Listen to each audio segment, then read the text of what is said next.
الله العظيم وصدق رسوله الكريم ونحن على ذلك من الشاهدين والشاكرين والحمد لله رب العالمين. Jamaah yang dimuliakan Allah Subhanahu wa taala, sebelum masuk ke materi, mumpung masih pegang Qur'annya ya, mohon diperhatikan. Ini sifatnya tanbih. Jangan sampai salah baca ketika ada akhir ayat atau pertengahan ayat yang waqaf. Contoh lafaz tadi, radhiyallahu anhum wa radu anhu, satu baris di atas, anhu. Itu mirip-mirip dengan ketika kita baca surat An-Nasr, Alam Nashrah, wastaghfir idza jaa nasrullahi wal fath. Jangan fatah, nggak boleh. Panjang. Wal fatah. Haknya nggak boleh hilang, Pak. Ngilangin berarti ngilangin satu huruf. Iya kan? Idza jaa nasrullahi wal fath wa ra'aitan nasa yadkhulun. Terus وَرَأَيْتَ النَّاسَ يَدْخُلُونَ فِي دِينِ اللَّهِ أَفْوَاجًا. Perhatikan, afwaja itu mad iwad ya. Ja itu dua ketukan, jangan afwaja. Nah itu kadang sering banget itu. Imam kok gitu bacaannya, ngaji lagi itu. Afwajan fasabbih bihamdi rabbika wastaghfir. Haknya nggak boleh hilang. Wastaghfir. Kalau wastaghfir, haknya hilang, Pak. Dan nggak boleh dirubah wastaghfiru. Nggak boleh juga. Karena itu wastaghfirhu tulisan aslinya. Kalau nggak dibaca waqaf, wastaghfirhu innahu. Kalau dibaca waqaf, wastaghfir. Haknya nggak boleh hilang. Innahu kana tawwaba.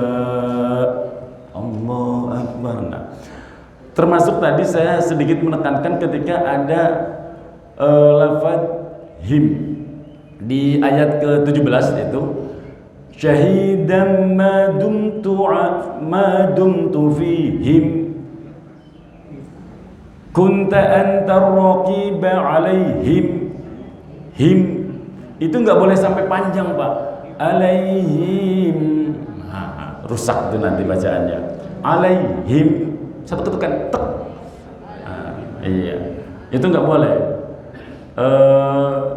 Dan sering sekali saya pribadi khususnya menemukan ketika ada imam baca Siratal ladzina an'amta alaihim. Ada legohnya dikit, itu udah panjang, berarti tambahan mat itu. Alaihim, nggak boleh ditawar itu, satu ketukan. Siratal ladzina an'amta alaihim ghairil maghdubi alaihim waladdallin. Alaihim, nggak boleh sampai alaihim waladdallin. Sering banget itu kan.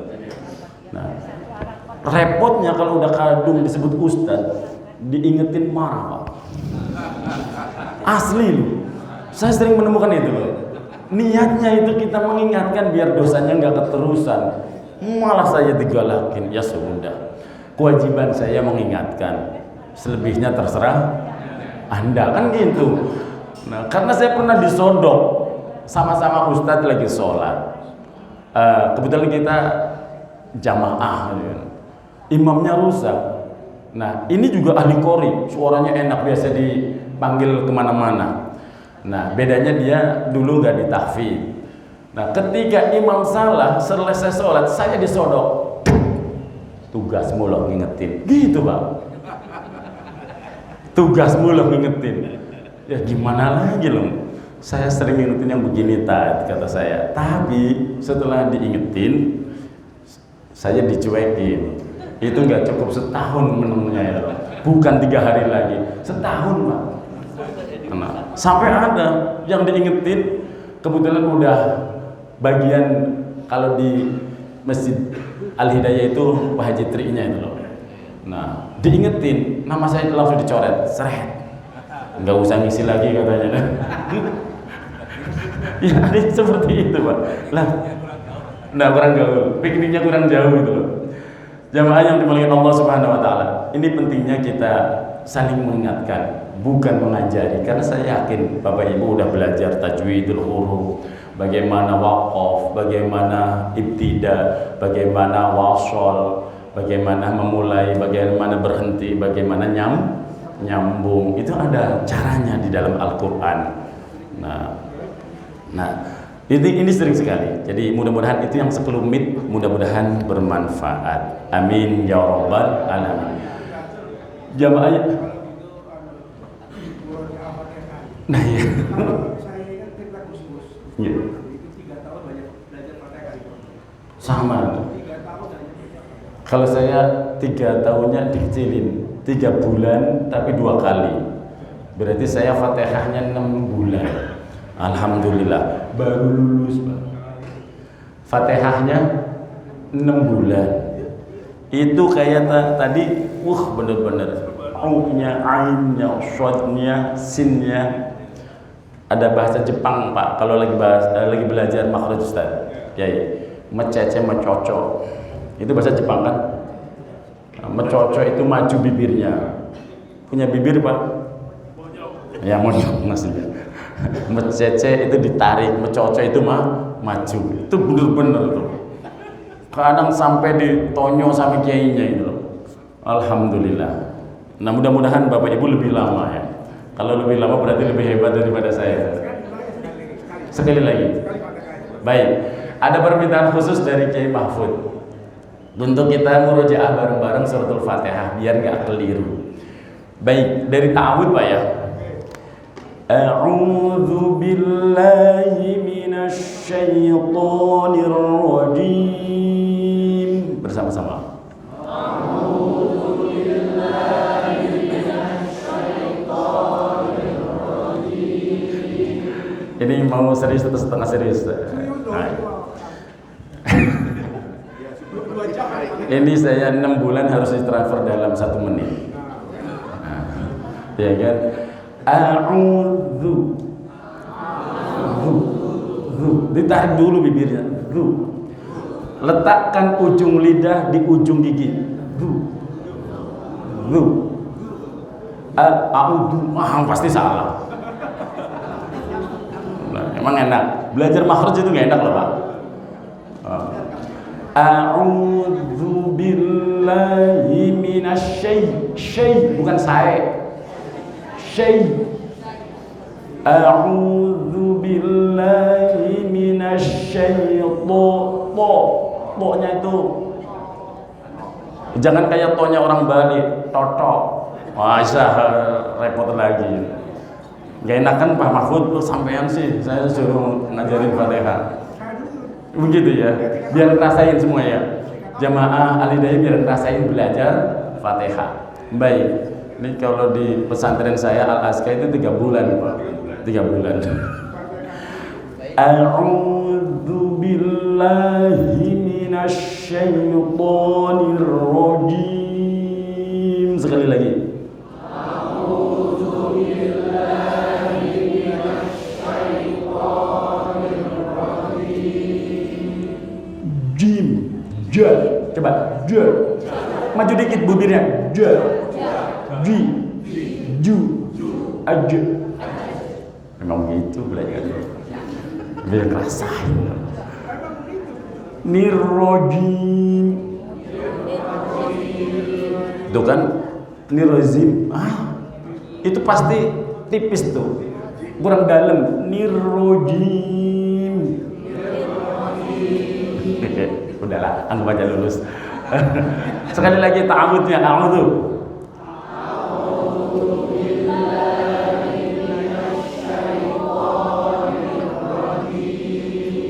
Bismillah lah ya, jangan bismillah. Bismillahirrahmanirrahim bersama-sama. Bismillahirrahmanirrahim.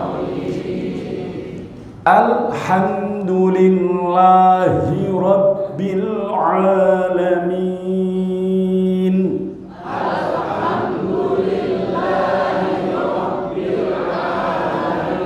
Di lafaz ini kelihatannya biasa, tapi kalau dipentelengin pakai lisan, pakai telinga, tahu dipentelengin Pak. Diperhatikan, banyak orang yang keliru. Alhamdulillah, salah itu. Jadi harus bening. Alhamdulillah, nggak boleh ada pantulan di bibir, di lidah kita nggak boleh. Alhamdulillahi Rabbil Alamin. Sekali lagi. Tuh kan? Jangan sampai mantul, lidahnya nggak boleh bergerak. Kalau digerakin jadi pantulan. Alhamdulillah, dari al langsung ha gitu loh makhrajnya. Sekali lagi, alhamdulillah.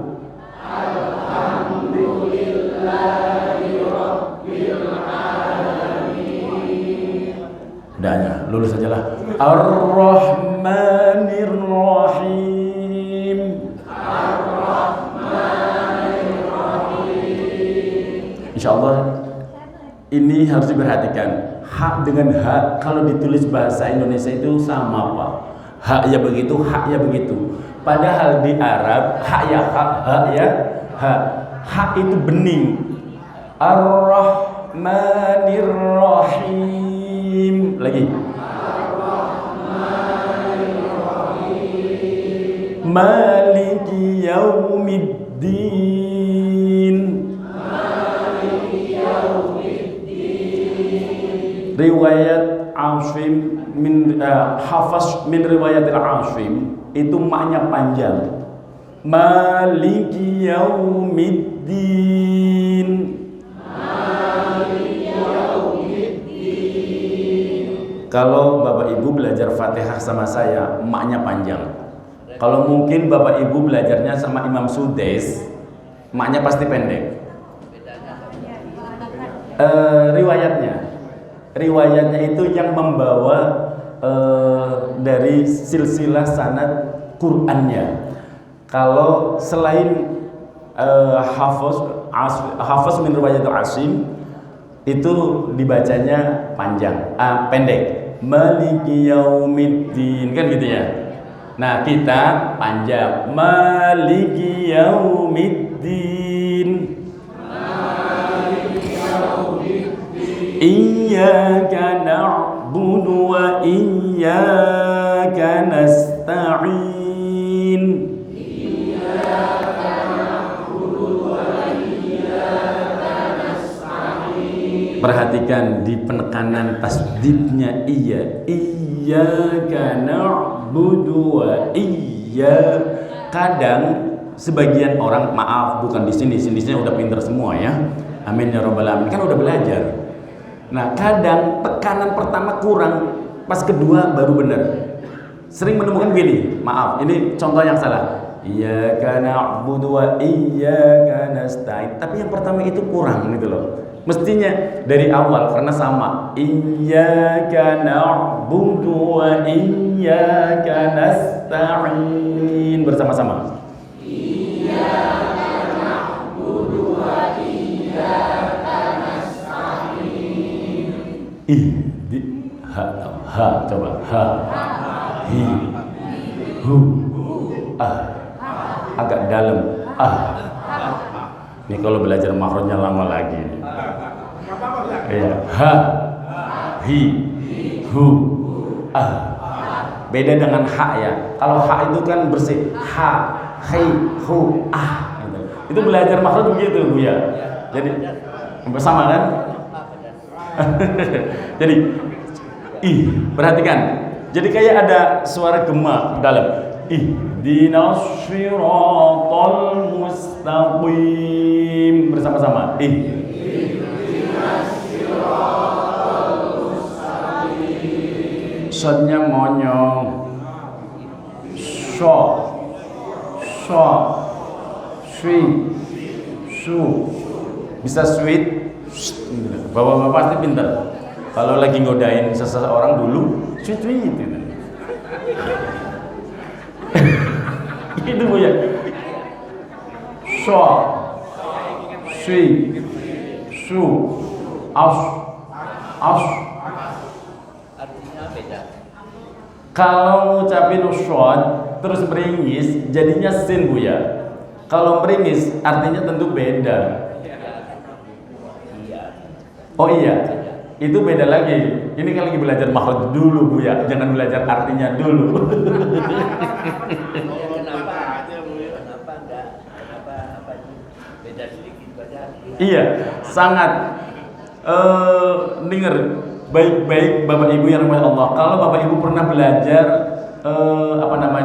Safinatun Najah, Kasyifatus Syajah atau Fathul Qorib di bab syurutul Fatihah, syarat membaca Fatihah itu nggak boleh kurang tasdidnya, nggak boleh satu huruf pun kurang. Sebab kalau kurang berarti rusak. Tasdid itu bagian dari satu huruf di dalam Fatihah, maka nggak boleh hilang. Iyyaka akan sangat berpengaruh terhadap arti. Ketika iyyaka maka kepada engkau, na'budu kami menyembah, engkaunya adalah domirnya kepada Allah. Iyyaka. Tapi kalau hilang tasdidnya beda, bukan menyembah kepada Allah tapi kepada matahari ini yang semua umumnya begitu. Baik. Sekali lagi kita lanjut. Ihdinas siratal mustaqim bareng. Ihdinas siratal mustaqim. Shot itu jangan ditekan jadi sini. Lembut. Ibu-ibu suka yang lembut-lembut kan? Sukanya yang keras-keras, Pak. Tuh kan? Jangan loncat. Kita lagi belajar makhraj. Shot itu lembut. Ihdinas sirat. Ini Aziz juga asal monyong langsung keluar suwitannya kok. Ihdinas siratal mustaqim. Sekali lagi bersama-sama. Ihdinas siratal mustaqim. Siratal ladzina an'amta 'alaihim.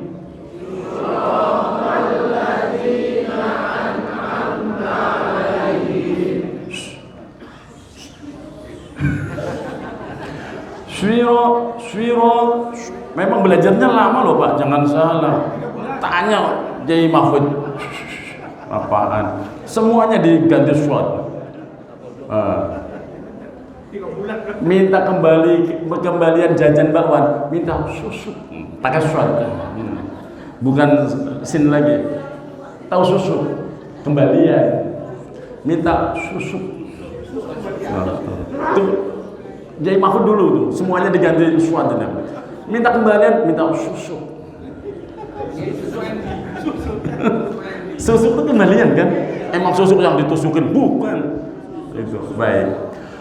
Syad. Siratal ladzina an'amta 'alaihim. Bersama-sama sekali lagi.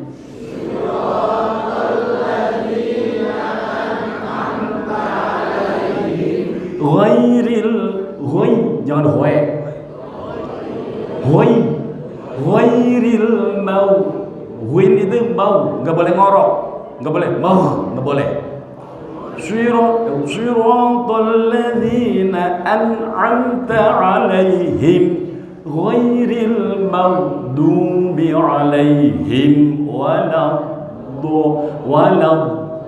Nggak boleh melembung bibirnya, walabbo nggak boleh, waladdallin.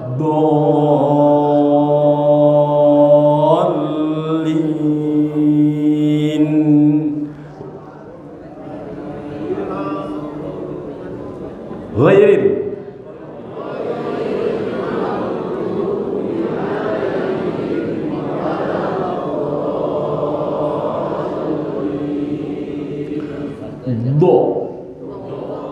do ditekan, do. Kalau lembut jadinya zo, bukan do. Dan ini huruf yang paling sulit di huruf hijaiyah. Kata Nabi, akulah yang paling fasih mengucapkan huruf do, yang lainnya nggak bisa. Kalau to ya ada mirip-mirip doang. Do, ditekan ke langit-langit, apa namanya, lidahnya, ujung lidah di langit-langit. Do, di, du, au, min fadli, fadli. Gak boleh jadi kol-kolah, min fadli. Ah, salah itu. Fadli. Walau dolin.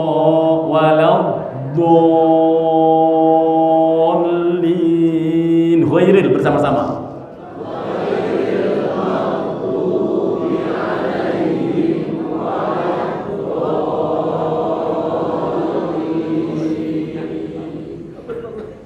Amin.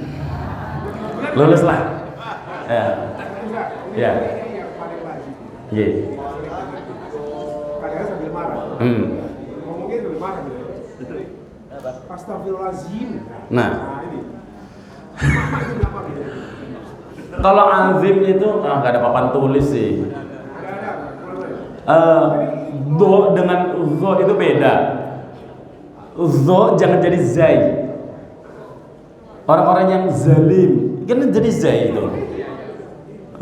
Ya kan orang-orang yang zalim. Alazina. Alazina jadi alazina. Gimana sih? Nah, rusak gitu bahasa itu. Alazina jadi alazina. Kayak gini, soalnya di Quran sendiri di cover Pakai DZ tulisannya. jadi Iya. Makanya belajar bahasa Arab, belajar baca Quran jangan latinnya, Pak. Nggak bisa belajar makhraj.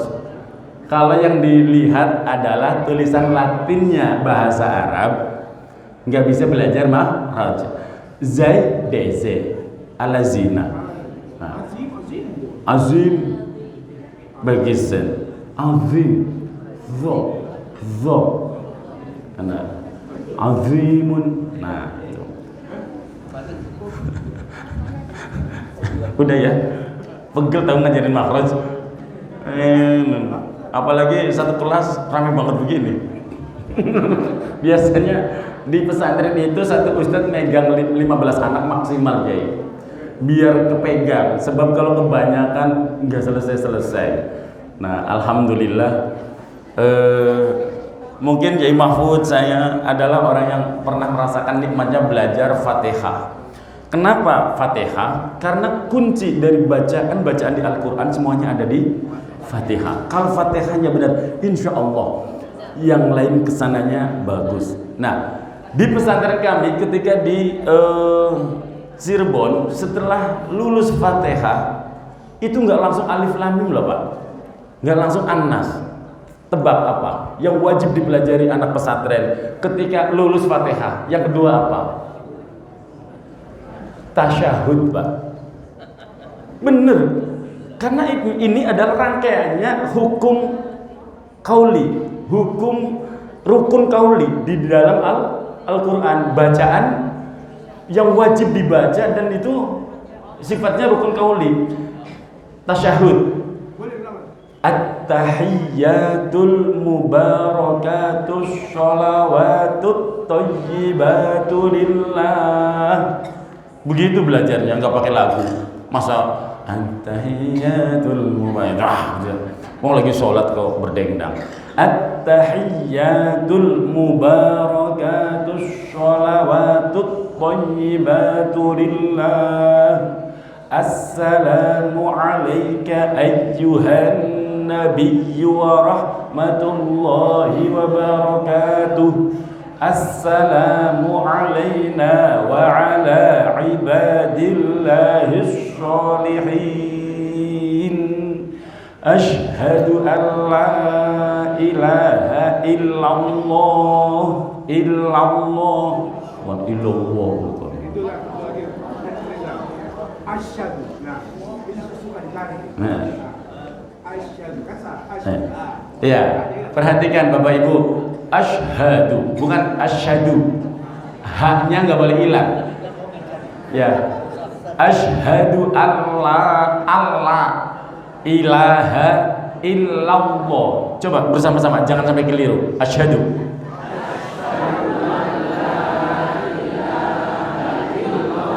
illallah. Perhatikan, nggak boleh illallah. Illallah.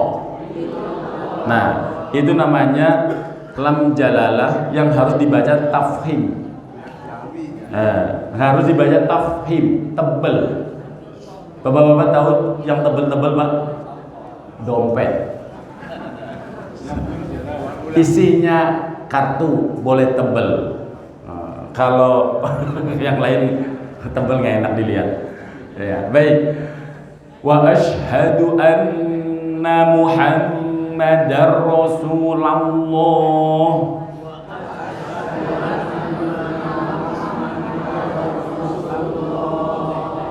Rasulullah, bukan Rasulullah. Pokoknya Fatihah tamat tasyahud. Nah, setelah syahadat sholawat. Allahumma sholli ala sayyidina Muhammad wa ala ali sayyidina Muhammad. Baik, ini yang dapat sebagai pembuka. Sudah 15 menit. Alhamdulillah. 6 bulan 15 menit. Mudah-mudahan ada yang nyangkut dikit. Amin ya robbal alamin. 6 bulan jadi 5 menit. Dulu pakai cepretan lagi. Kalau salah. Kalau salah pakai dicepret. Ternyata Bu, santri-santri di tempat kami pun ketika dicepret sama kiainya, satu pun nggak ada yang marah. Satu pun nggak ada yang marah. Ternyata mereka kalau ditanya, kamu dicepret sama si Abah ya? Oh. Kenapa kamu dicepret? Aku nakal. Yang dicepret apanya? Pundaknya atau tangannya? Yang dicepret setannya.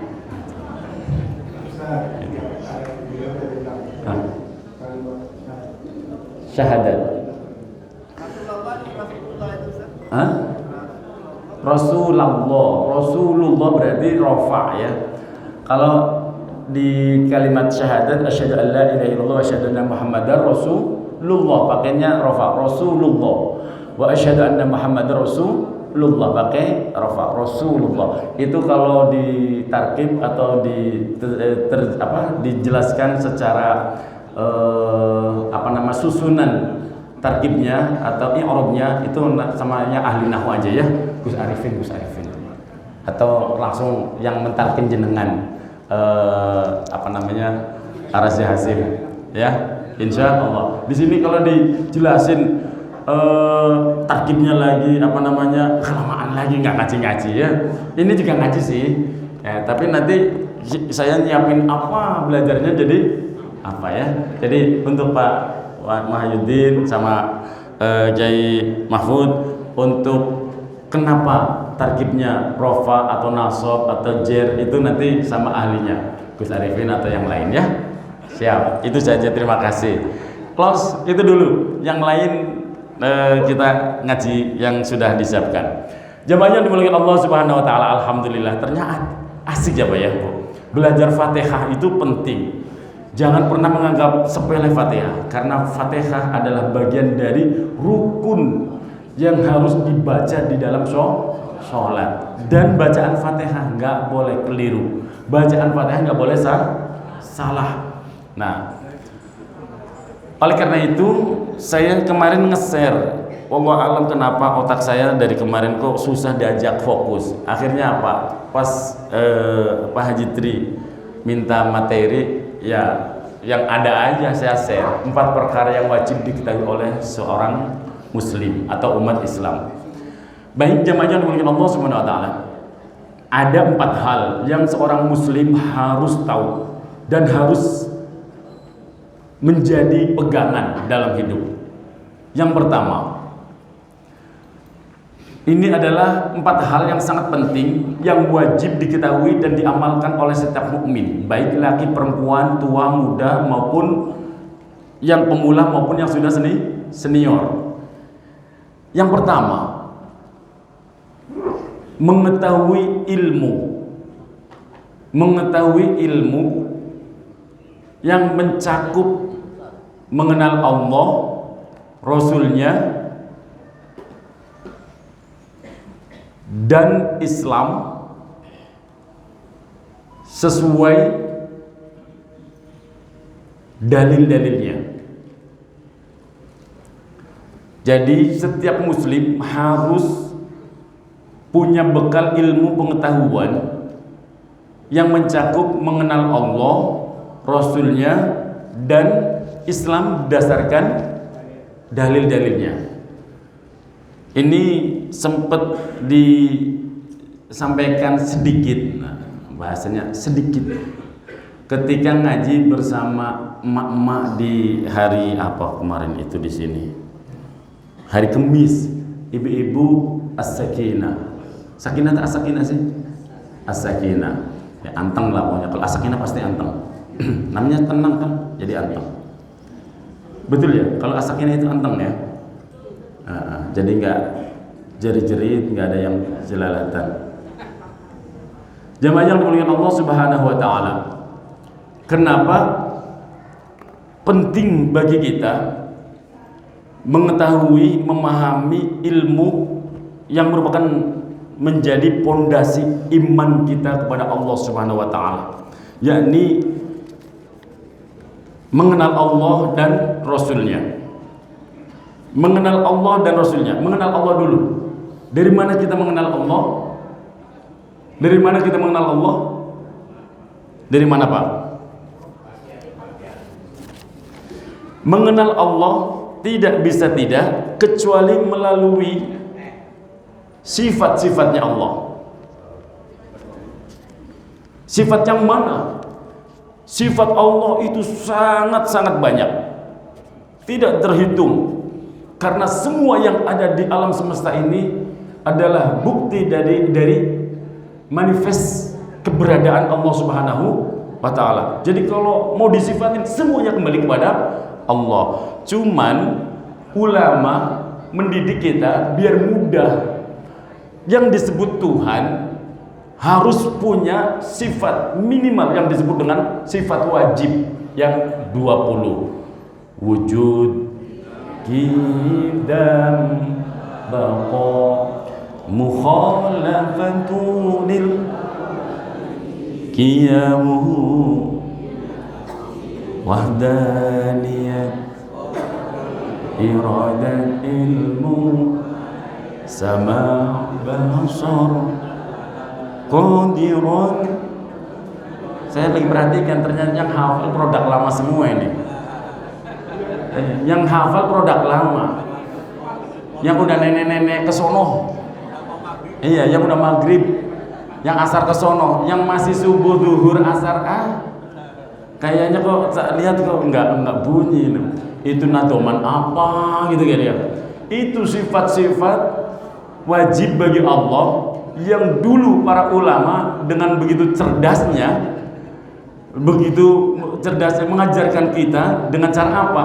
Setiap kali selesai adzan sambil nunggu imam disenandungkan dalam bentuk sairan sambil nunggu imam. Adzan qobliyah nunggu imam gak datang sambil sairan wujud kita baqa mukhalafat dan sampai akhir. Kenapa kita harus paham ini Pak? Karena apa? Awwaludinu ma'rifatullah. Pokok pertama dari agama itu adalah mengenal Allah. Nggak bisa enggak Pak. Betapapun kita dulu lahir karena Islamnya kita faktor keturunan. Bapak ibu kita udah Islam, bapak kita itu udah iman. Maka alhamdulillah kita pun jadi orang yang beriman. Tapi bukan berarti kemudian kita diem. Kita harus belajar. Kita harus mengetahui kenapa Allah harus disifati. Tuhan itu harus disifati dengan sifat yang wujud. Padahal lafaz wujud, innallaha wujudun di Al-Quran itu nggak ada Pak. Silakan cari dari ujung ke ujung. Kalau bapak-bapak ngapalin Quran gak bakalan. Kalau innahu huwas sami'ul basir banyak. Innahu huwal ghafurur rahim.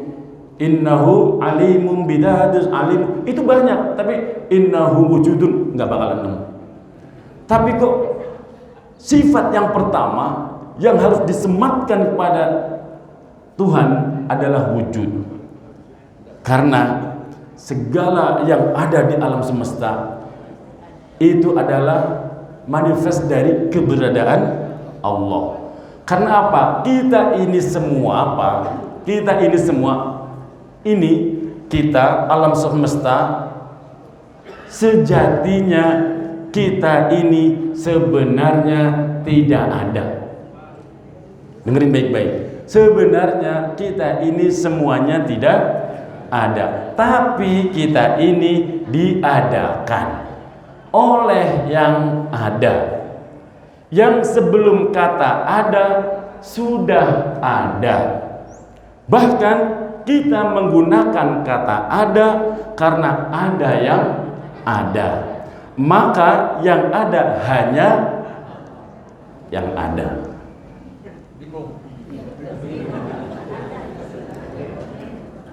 Mudeng belum, Pak? Karena apa? Kita sebenarnya nggak ada.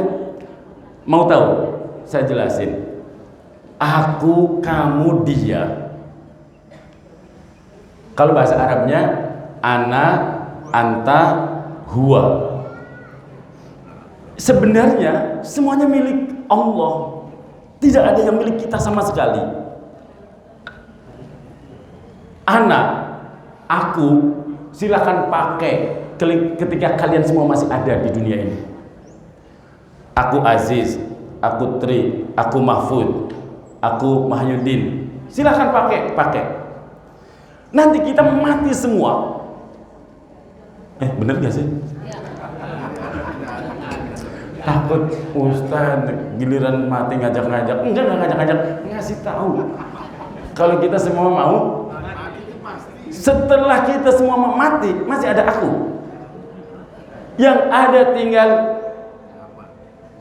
la ilaha illa ana fa'budni wa aqimis sholata li dzikri. Yang ada anak itu Allah.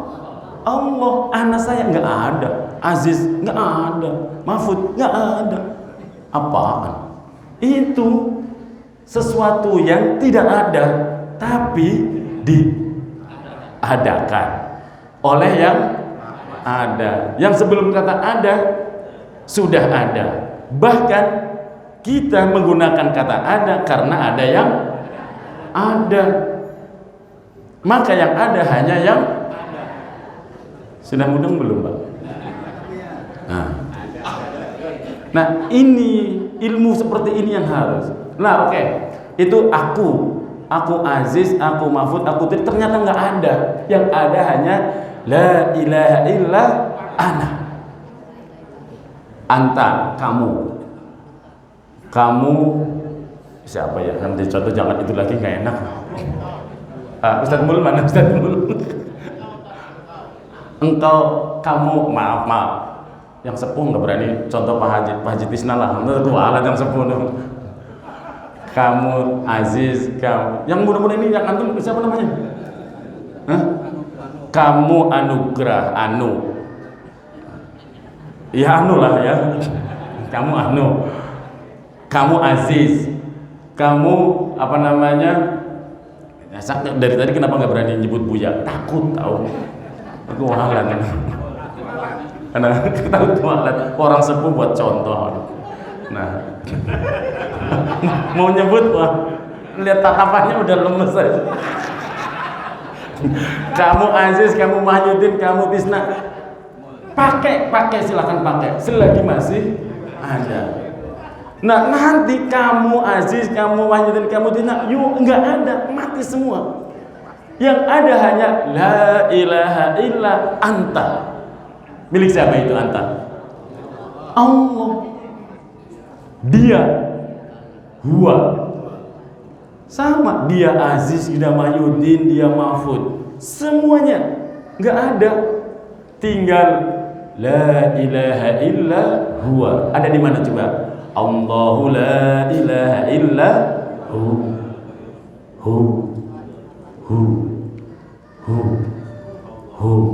huwa itu milik siapa? Jadi kalau ada orang zikir huwa, itu adalah dhamir sya'an yang kembali kepada Allah. Ada, Bu. tuntunannya, cuman kita nggak mudeng. Nah, disinilah kita harus mengenal Allah. Allah itu wujudnya nyata, dan ini yang harus kita pelajari. Allah itu sejak kapan adanya? Allah itu qadimun, la awal wala akhir. Tidak ada awal, tidak ada akhir. Allah itu qadim, terdahulu, tidak ada yang mendahului. Wujud kidam. Sampai mana Allah itu baqo? Allah itu kekal. Tidak ada akhir. Baqo, kekal. Seperti apa sih Allah itu? Mukhalafatu lil hawadisi, berbeda dengan makhluknya, berbeda dengan ciptaannya. Nah, qiyamuhu bi nafsihi. Emang siapa yang bantuin Allah? Siapa ajudannya Allah? Siapa adminnya Allah? Allah itu qiyamuhu bi nafsihi, berdiri dengan sendirinya. Emang Allah berapa banyak sih? Wahdani. Iya, Allah itu esa. Nah, itu penting Pak belajar itu. Nggak boleh enggak. Minimal kita hatam aqidatul awam, kata Kiai Mahfud tuh. Minimal kita hafal atau hatam ngaji aqidatul awam. Pondasi usuluddin akidah di dalam akidah seket. Tahu nggak akidah seket? Seket berapa, Bu? Ketahuan orang Jawa. Ayo ibu ketahuan. Seket kan bahasa orang Jawa. Selawe berapa, Bu? Selawe itu tahu. Muka-muka Jawa semua ternyata. Nah, akidah seket itu wujud wajibnya Allah 20, muhalnya 20, jaiznya 141. Wajibnya Rasul 4, muhalnya 4, jaiznya 19. 9 sama 41 jumlahnya seket. Paham Bu ya? Ternyata seket itu 50. Alhamdulillah. Baik. Inilah yang dimaksud bahwa kita harus belajar ilmu mengenal Allah, mengenal Rasulnya, kemudian belajar tentang ilmu-ilmu Islam, ilmu-ilmu Islam yang kemudian menuntun kita memahami kaifiyah tata cara dalam ibadah.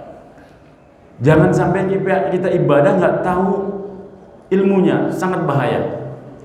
Sedikit saja, karena kemarin pun jangan sampai saya mengulang satu materi yang sama di tempat yang sama. Ibadah itu banyak sekali, minimal banget kalau kita dulu bukan orang pesantren. Kalau kita kemudian belajar, Pak, nggak bisa bergerak ini, ketarik-tarik. Oh, udah begini aja lah. Kalau kita mau, misalnya ada orang yang mau menikah, nggak pernah belajar di pesantren, nggak pernah belajar khusus agama, minimal bab munakahat, fikih munakahat, fikih bab nikah. Bapak-bapak mau belajar? Enggak, saya mau nanya, bapak-bapak mau belajar bab munakahat lagi? Kan udah lewat, buat anak-anaknya aja, gitu loh kan. Kalau bapak-bapak bagusnya fikih jinayat. Apa itu fikih jinayat? Fikih kematian. Lu serius, Pak? Kalau kita yang sepuh-sepuh bagusnya belajar fikihnya fikih jangan kematian, jinayat, Bu. Ah, Ibu bikin serem aja. Saya kesini loh, Pak. Fikih jinayat. Orang yang mau berangkat haji minimal, walaupun kebayang kalau belajar dari bab toharoh sampai hatam, lamanya kan. Kalau yang mau berangkat haji minimal belajar fikih manasik, biar tahu persis apa yang harus dikerjakan ketika menunaikan ibadah haji. Jangan sudah, ya Allah, haji itu bukan ibadah sembarangan loh. Itu melibatkan semuanya, ya materi, physically juga qalbi, hati, semuanya. Bahkan tidak mudah mereka saudara kita yang sekarang mungkin berangkat ya, tahun ini berangkat. Coba ngantrinya udah berapa lama? Antrinya berapa lama yang tahun ini berangkat? Ada yang 11-12 tahun. Ya. Kalau yang sekarang daftar ngantrinya berapa tahun Pak Haji? 20 tahun, 25. Berarti kalau Aziz sekarang usianya setengah abad, 50 lah misalnya. Ya udah, kalau lebih dikit gak usah dipulangin, Bu. Nah, misalnya Aziz usianya sekarang 50 tahun, baru daftar nih yang reguler, daftar antrinya berapa? 25 tahun. Berarti kalau toh ia bisa berangkat nanti usianya 75 tahun. Pertanyaannya, Ziz masih hidup? Kan gitu. 75. Kalau ya masih hidup, masih kuat. Subhanallah. Makanya ibu-ibu, kalau toh kita belum secara jasad dan waruhan, jasad dan ruhnya kita bisa berangkat, minimal nabung pahalanya dulu. Caranya apa? Setelah ngaji ini jangan langsung pulang, sholat 2 rakaat nanti. Sholat isyraq boleh kalau masih kebagian waktunya, namanya sunnah syuruk. Tapi kalau waktunya udah kelewat, sholatlah duha. Ya, sholat duha berapa rakaat? Goyo 12 rakaat. Nggak percaya. 2 rakaat aja dipaksa. Saya. Kalau bapak-bapak mah insya Allah sama itu. 2 rakaat aja kadang dipaksa 12 rakaat. Itu kalau nggak dipaksa banget, ya dipaksa, nggak pakai banget. Nah, jamaah yang dimuliakan Allah Subhanahu wa taala, pantesan kita itu lama suksesnya, Pak. Salat duhanya 2 rakaat aja dipaksa. Ya, bener, Pak. Salat duha itu kunci gudangnya korun loh, Pak. Sampean pernah ngaji bab korun nggak sih, Pak? Pernah ngaji bab korun nggak? Oh. Pak Kiai, pernah denger nggak? Korun itu kayaknya sebab apa? Atau pernah saya jelaskan di sini? Korun itu di kitab tafsir yang disusun oleh Imam An-Nawawi Al-Bantani. Kitab tafsirnya apa namanya? Kitab yang disusun oleh Hadratus Syekh Imam An-Nawawi. Kitab Tafsir Munir atau Marahlah Labid. Itu dijelaskan, Pak. Sedikit aja nih, agak loncat, tapi biar Anda tahu betapa sesuatu itu enggak bim salah bim loh. Di situ dijelaskan, kana Musa alaihissalam uzila alaihi ilmul kimia minas sama. Sesungguhnya Nabi Musa itu diturunkan ilmu kimia dari langit oleh Allah, diberi wahyu ilmu kimia.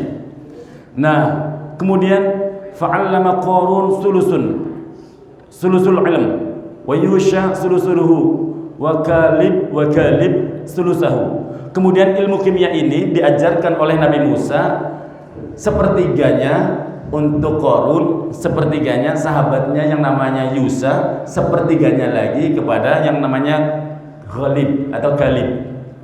Nah, pinternya si Qarun, fakhudh anhuma Qarun hatta adhafa alaihima ala ilmi.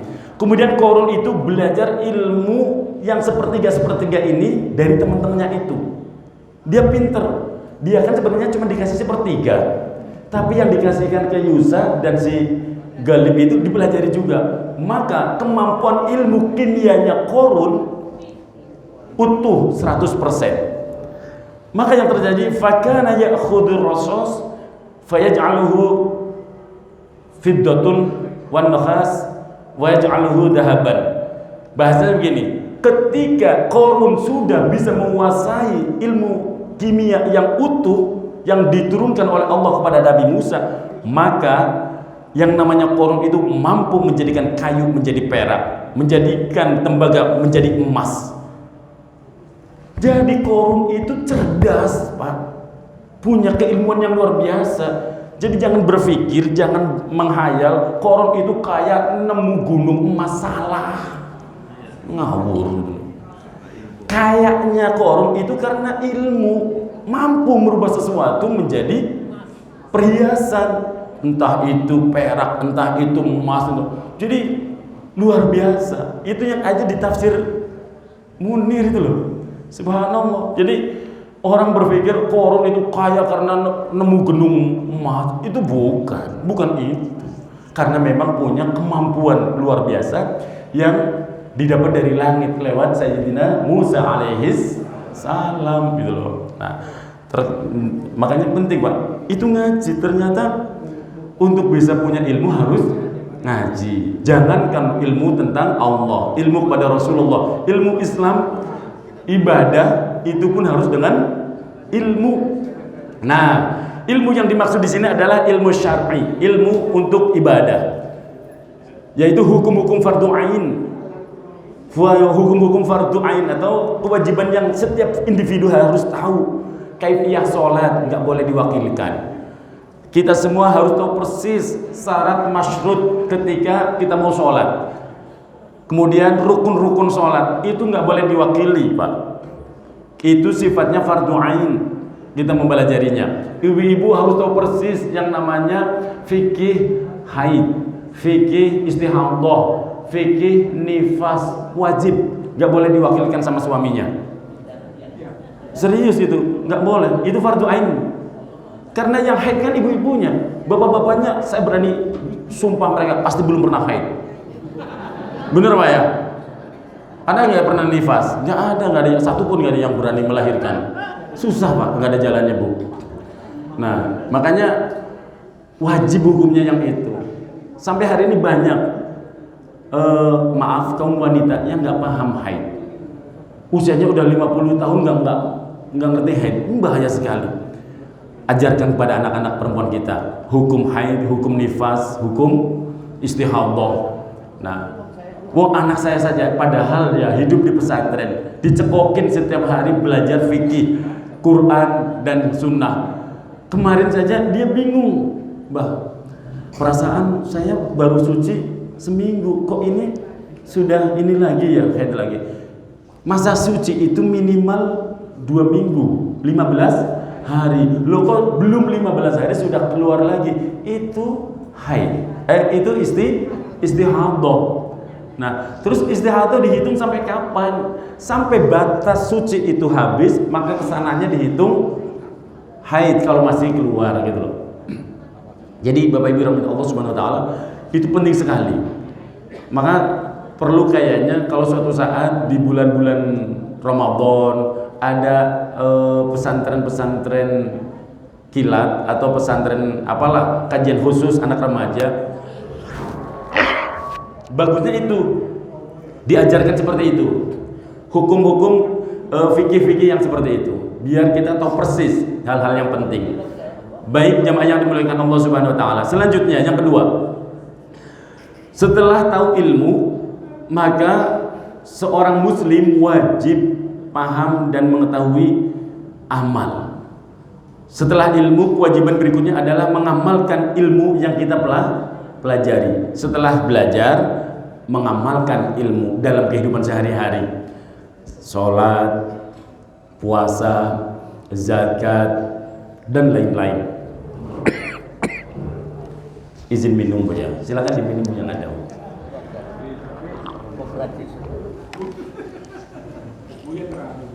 Baik.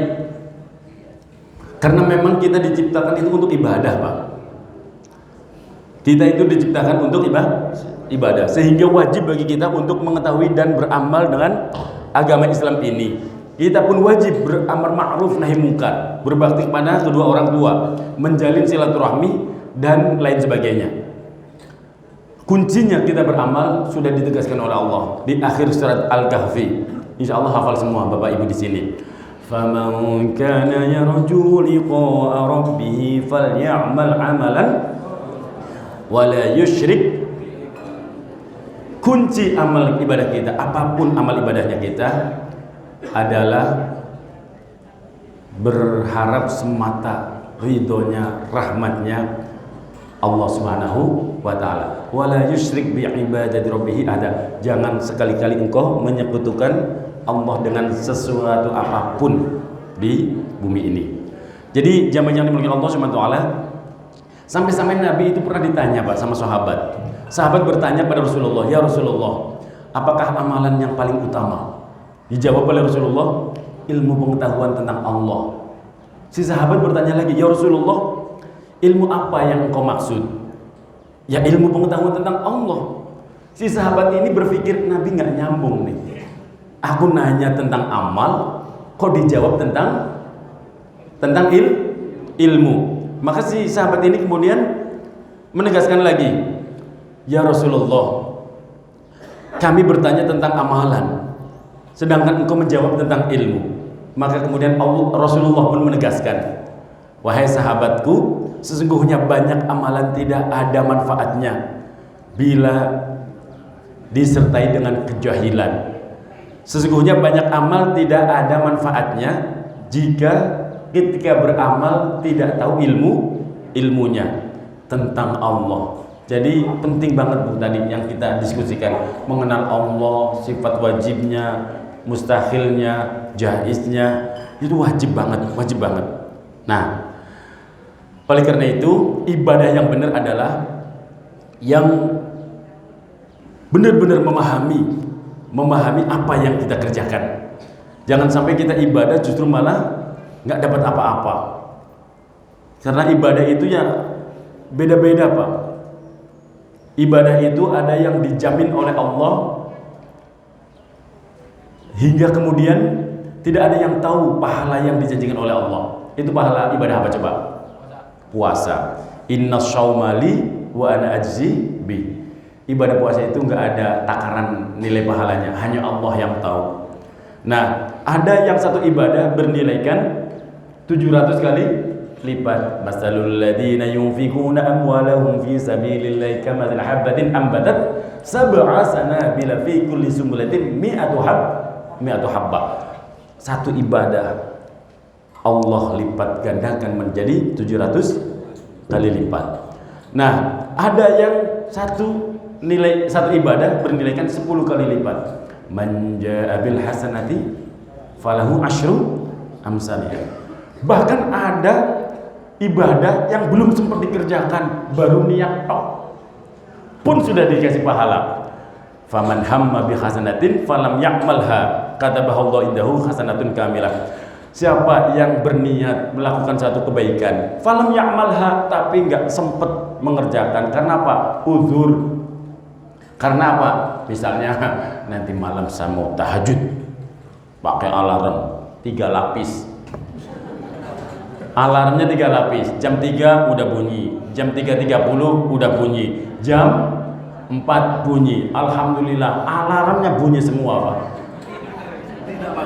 Tidak bangun. Nah, tapi benar-benar niatnya serius Pak, niatnya serius. Mau tahajud, bangun-bangun udah adzan subuh gitu ya. Itu dapat pahala, udah dapat pahala. Cuman ya jangan setiap hari ngerjain malaikat itu namanya. Niat doang, kata malaikat, kayak muzis niat doang. Besok mau puasa. Nah, besok mau puasa. Pagi-pagi dikasih sarapan, nggak bisa nolak. Apaan kata malaikat, kelakuan lo, gitu kan? Kata malaikat bukan kata saya. Kan contohnya saya sendiri, bukan bapak-bapak ya. Jadi yang tersinggung saya sendiri, bukan bapak-bapak. Baik, jamaah yang dimuliakan Allah Subhanahu wa taala. Dan yang ketiga, yang wajib bagi umat Islam, bagi kita semua adalah setelah kita belajar ilmu dan sudah mengamalkan, maka kita pun dianjurkan untuk berdakwah, mengajak orang lain untuk datang berjalan di jalan Allah Subhanahu wa taala, woro-woro kebaikan. Ngajak-ngajak ke dalam kebaikan. Nah, malah menurut Imam Hasan As-Sadili, pendiri Thariqah Sadiliyah, beliau mengatakan, "I'lanu bi ta'atikum." Terang-terangkanlah ketaatanmu, bukan niat pamer.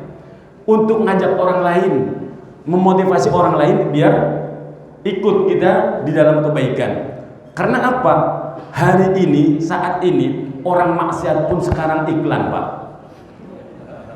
Maksiat itu iklan. Yang kemarin diprotes itu apa Pak? Yang warna pelangi itu apa Pak? Grup apa yang diprotes kemarin? Gopay. Hah? Bukan LGBT-nya, grupnya yang mau konser itu loh kemarin. Kok susah ngucapnya Pak, saya kan orang kampung. Ya begitulah pokoknya. Ya Allah, itu ya. Hati-hati Pak, hati-hati. Itu kita harus tahu persis bahayanya seperti itu Pak.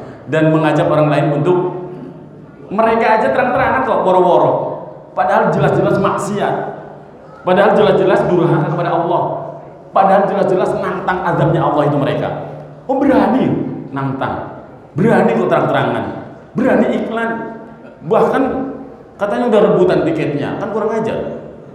Makanya diundang kan. Ya. Atau terus bapak-bapak bilang, Ustaz Aziz marah karena nggak dikasih undangan gini loh. Namun, alhamdulillah seumur saya Pak, nggak pernah kepengen lihat yang begitu-begitu. Baik, mereka saja maksiat terang-terangan, maka dalam hal ini menurut Imam Abu Hasan As-Sadili itu dalam ketaatan pun silahkan terang-terangan. Karena apa? Urusan niat, urusan ikhlas itu di dalam sini Pak. Sebelah kanan kiri Pak? Kiri ya. Adanya di sini gitu. Jadi jangan takut nggak ikhlas, jangan takut dibilang ria. Tata niat ini untuk Allah. Iya. Selanjutnya, ayo kita ngajak-ngajak. Karena apa? Kita memang saat ini harus berlomba Pak, ngajak orang lain.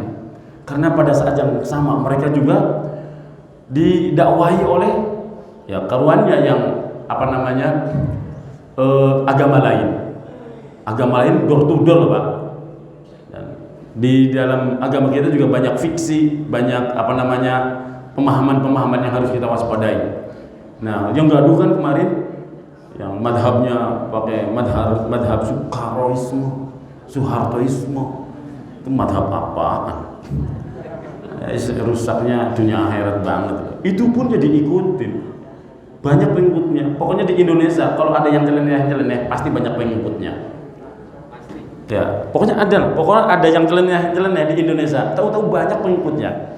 Dan itu kan udah menggurita udah lama sekali. Tahun 2000 awal ketika baru berdiri itu pesantren, itu orang Tangerang berduyun-duyun kok nengok ke sana. Jujur kan?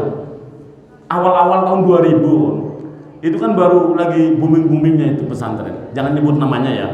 Ada lah pokoknya yang pakai begitu loh. Itu dulu sekali masuk pakai sapi satu loh Pak. Masih ingat? Ya, subhanallah. Itu dari dulu udah gaduh, tapi ayam-ayam aja kok. Nah itu yang harus kita hati-hati Pak. Jadi memang kita itu dianjurkan untuk mengajak orang, mendakwah. Jadi man da'a ila khairin falahu ajrun kafa'ili. Siapa yang bisa mengajak orang lain ke jalan kebaikan, maka setiap kebaikan dari orang yang diajak kita dapat pahalanya. Asik atau asik? Asik. Ayo Mas, ayo belajarlah berdakwah. Karena dakwah merupakan ibadah, maka harus dilakukan dengan ikhlas, mengikuti sunnah. Dakwah dengan lembut, dakwah dengan santun. Amar ma'ruf, ngajak orang ke dalam kebaikan dengan ma'ruf. Kemudian nahi mungkar juga harus dengan ma'ruf Pak. Ini yang harus dicatat. Nahi mungkar juga dengan kebaikan. Lo nahi mungkar dengan kemungkaran. Apa bedanya? Amar ma'ruf ya harus dengan ma'ruf. Nahi mungkar harus dengan ma'ruf. Itu yang dicatat. Jadi nggak bisa ngajak orang itu mencaci maki, mengumpat. Kemudian dari lisannya katanya orang mulia terhormat, yang keluar itu semua yang ada di Taman Safari. Apaan? Terus diikutin, apa nggak rusak Pak? Ragunan masih sedikit. Kalau Taman Safari kan liar, buas lagi ya. Nah kan ngeri Pak. Yang seperti itu tinggalin aja lah Pak. Rusak Pak. Kita dituntun baik aja, kadang rada-rada melehoy. Tahu melehoy Bu? Kita dituntun ke hal-hal yang baik. Narasumber di sini insya Allah orangnya bagus-bagus semua, bahasanya santun-santun semua. Kadang kitanya melehoy. Tahu melehoy Buya? Tahu melehoy? Asik, Buya nggak ngerti. Alhamdulillah. Melehoynya rada gini Buya. Kita diajarin lempeng aja kadang bengkok gitu loh. Melehoy. Ini bahasa Jepang ya. Melehoy itu. Nah, mau Buya nggak ngerti bahasa Jepang pasti percaya. Nah, gitu ya Buya ya. Tenang aja Buya. Baik, yang terakhir. Bapak Ibu Allah Subhanahu wa taala. Poin keempat yang wajib seorang muslim tahu dan mengamalkan adalah sabar. Sabar. sabar dalam beramal, sabar dalam mencari ilmu, sabar dalam berdakwah. Jamaah yang dimuliakan Allah Subhanahu wa taala. Kemarin di pengajian emak-emak saya sempat menyampaikan, ibadah yang baik dan benar harus didasari dengan ilmu. Karena tanpa ilmu kita tidak tahu dan mengerti apa yang kita kerjakan di dalam ibadah itu, makna ibadah itu. Sehingga banyak orang tanpa ilmu kok kenceng ibadah, akhirnya apa? Kebablasan khusyuknya, Pak. Orang yang ibadah beramal tanpa ilmu, kebablasan khusyuknya itu apa maksudnya? Kalau orang udah merasa khusyuk, merasa paling benar. Kalau orang udah merasa khusyuk banget, merasa diri paling selamat, orang lain nggak selamat. Paling lurus, yang lain bengkok. Kalau tanpa ilmu, makanya ada di dalam Nazm Zubat, wa kullu man bi ghairi ilmin ya'malu a'maluhu mardudatun la tuqbalu. Ilmu amal tanpa ilmu itu amalnya tertolak dan tidak diterima. Jadi rumusnya bagaimana? Ini rumusnya, silakan dicatat baik-baik, Bu. Nah, saya catat nih. Mohon maaf ya. Saya lepas dulu. Ini buat dipasang di status ibu semua. Nah, tidak ada amal tanpa ilmu.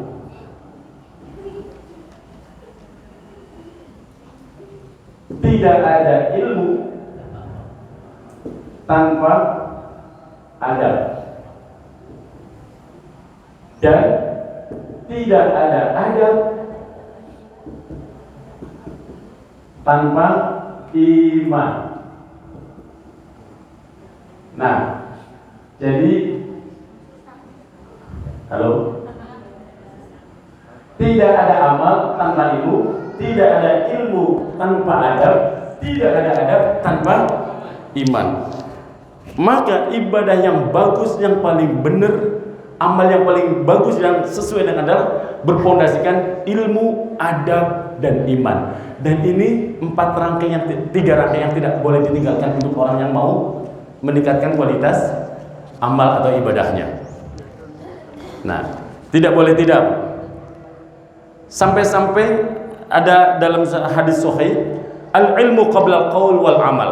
Ilmu itu harus lebih dulu sebelum bicara dan beramal.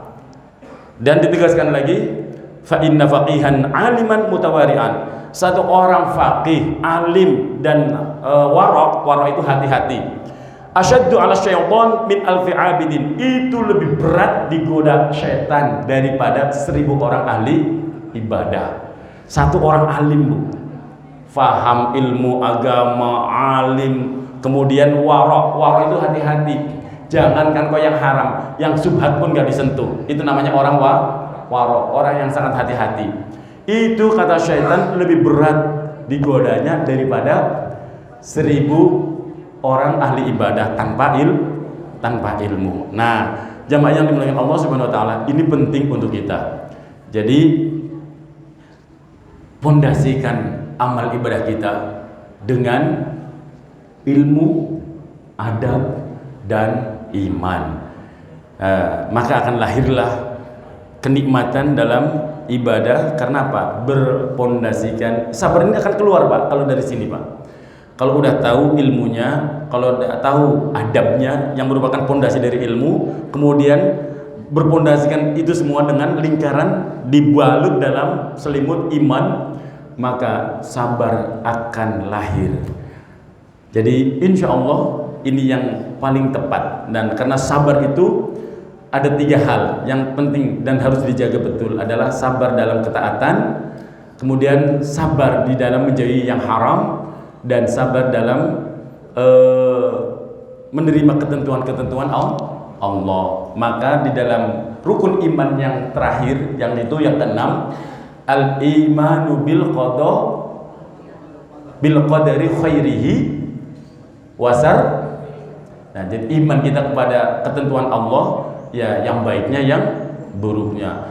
Sebahagia Anda menerima ke lapangan kesuksesan, maka semestinya sebanding dong. Ketika kita lagi dikasih ujian dalam bentuk kesusahan juga ya senang. Kenapa?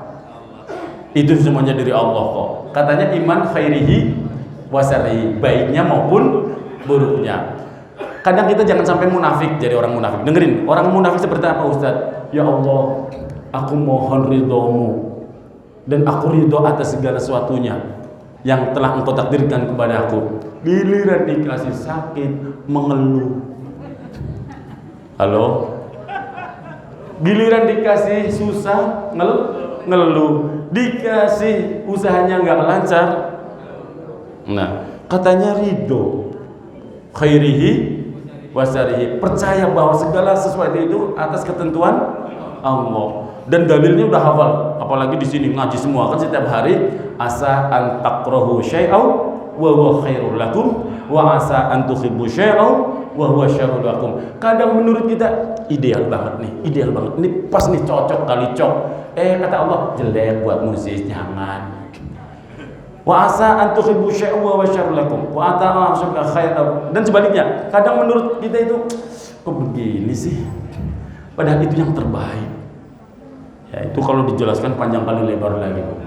Itu kalau dijelaskan panjang kali lebar lagi. Pokoknya yakin aja lah, tidak ada yang jelek. Jelek itu karena kita nggak ridho kok. Sebab kalau ridho semuanya baik. Tidak ada yang tidak baik dari sisi Allah. Karena Allah tahu persis model kita. Model-model kita nih, satu saja nih saya kasih contoh. Siapapun di sini tanpa kecuali Aziz, doa nih, ya Allah saya minta A, dikasih cekrek sama Allah. Ya Allah saya minta ini, dikabul sama Allah. Doa lagi, ya Allah, dikasih lagi. Pasti sombong. Pasti itu. Seolah-olah karena doanya. Nanti disentil kayak Nabi Musa tuh. Nabi Musa itu pernah dikasih sakit, Pak. Nabi Musa pernah dikasih sakit perut, wakilah di dalam satu riwayat. Munajat sama Allah, karena memang Nabi Musa itu kalimullah, bisa komunikasi langsung dengan Allah. Kata Allah, carilah satu daun yang tumbuh di Sahara. Dicari, dapat. Bismillahirrahmanirrahim. Dikunyah, langsung sembuh, penyakitnya hilang. Di kemudian hari sakit lagi Nabi Musa. Langsung dia nyari daun yang sama. Ketika dimakan tambah sakit. Ketika dimakan tambah sakit. Ngadu lagi, ya Allah, kenapa daun yang sama dulu langsung sembuh, sekarang tambah sakit?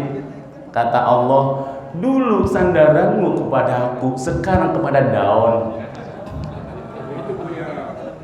Sekarang sandarannya kepada daun. Nah itu asa an takrahu syai'aw wa huwa khairul lakum wa asa an tuhibbu syai'aw wa huwa syarrul lakum. Kadang menurut kita itu jelek, padahal itu baik. Kadang sebaliknya ideal banget, malah nggak taunya jelek. Nah ini rahasia Pak ya, ini cerita saya pribadi, jangan diceritakan ke yang lain. Ini rahasia ini. Ini cerita penutup Pak Mahmudin. Saya itu pernah, kan sebagai laki-laki ya, Aziz itu laki-laki, melihat seseorang, ini nih, kutilang darat, kurus tinggi langsing, udah pokoknya gitulah ya, karena udah jangan diperjelas apa, pokoknya ini cocok nih buat. Saya nggak bilang kan, Pak Haji Tris ngajarin yang kedua ya tadi itu kan. Saya cuma bilang cocok ini, gitu kan. Diperjelas sama Pak Kiai Mahfud, pos 2 ya. Nah, ternyata setelah istikharah, loh kok gambarannya ini bunga bangkai yang tumbuh di atas runtah. Pernah dengar lagunya Dul Sumbang yang runtah Pak? Pernah nggak? Hafal malah ibu-ibu musiknya asik ya, hafal. Biasa nggak buat latihan senam gitu loh. Nah ibu-ibu yang berkata Allah Subhanahu Wa Taala, ternyata ketika kita udah istikharah dan dikasih isyarah, udah istikharah kemudian dikasih bertanda, sambil nawatona deh sama Al-Quran, sambil watona sama tanda yang Allah berikan, ternyata bener Pak. Nah menurut kita itu tadi asa antuhibbu syai'a, padahal fahuwa syarrul lakum. Begitu pula dalam kehidupan Bapak Ibu semua. Amin ya rabbal alamin. Ada yang bertanya? Silakan. Nggih.